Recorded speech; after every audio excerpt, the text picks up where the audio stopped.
السلام عليكم ورحمه الله تعالى وبركاته. دروك غادي نحضر لكم كيكه بوب.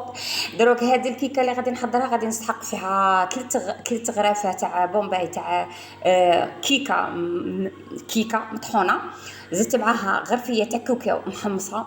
درت معاها ثلاث مغارف تاع زبده تكون دايبه ولميتها بالكريمه التوفيا. ومن بعدها درتها كبيرات وخليتها في الثلاجه، خليتها حكمت روحها يعني خليتها تجمدت.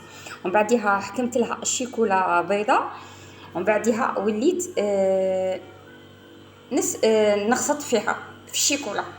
وبعدها كي غسلتها وكملت زوقتها يعني التزيين اللي تحبوه نتوما. وبعدها درتها في الثلاجه وخليتها بردت.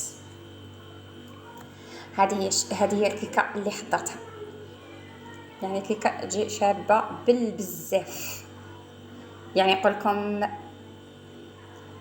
بعدها وليت ندير فيها في الشيكولا.